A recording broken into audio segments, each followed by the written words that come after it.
So RISC stands for Richmonders Involved to Strengthen Our Communities. And we are a justice ministry organization made up of 22 different congregations from throughout Richmond, Henrico, and Chesterfield. And we recognize that too often decisions are made in this community that affect our low to moderate income residents, and they are not at the table. They don't have a place at the table to impact those decisions. So the whole idea behind RISC is to create a space at the decision-making table for all of Richmond's residents.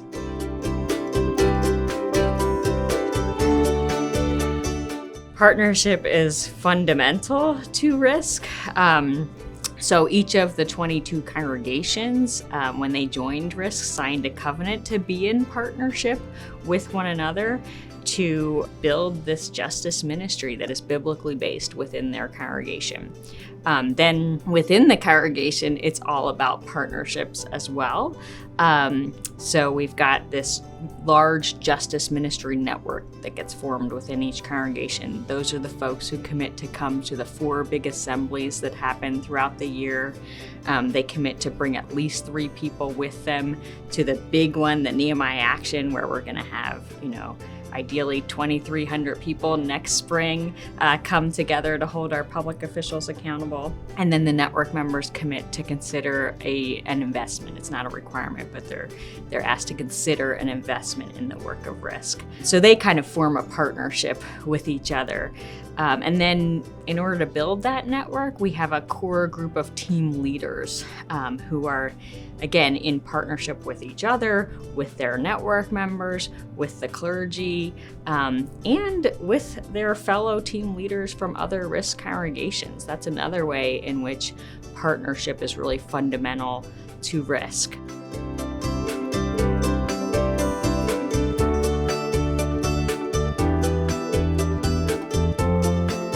So prior to coming to RISC, I have worked at 2 different DART organizations. So RISC is part of a network of organizations called DART.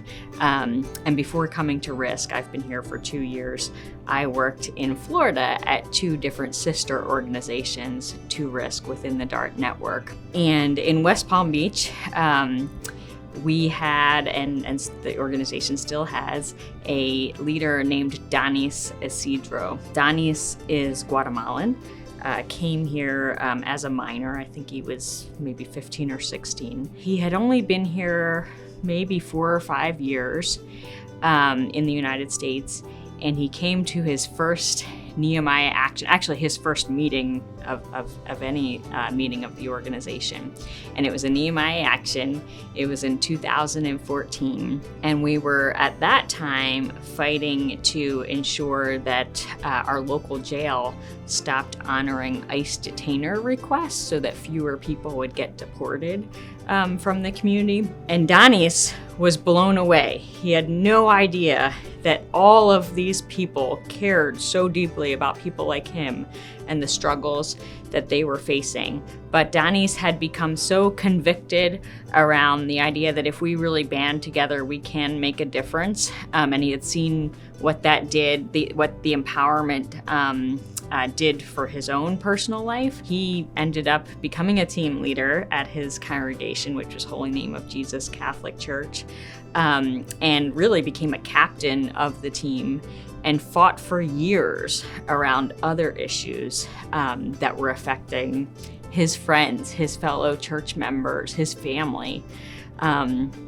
It was several years later that Danis was a spokesperson even around our campaign to get our sheriff to stop taking people to jail for the sole offense of driving without a license. We were able to reduce the custodial arrests by over 200 people. We fought to enact a wage theft program so that people who were working and didn't get paid for working would have a way to recover their lost wages.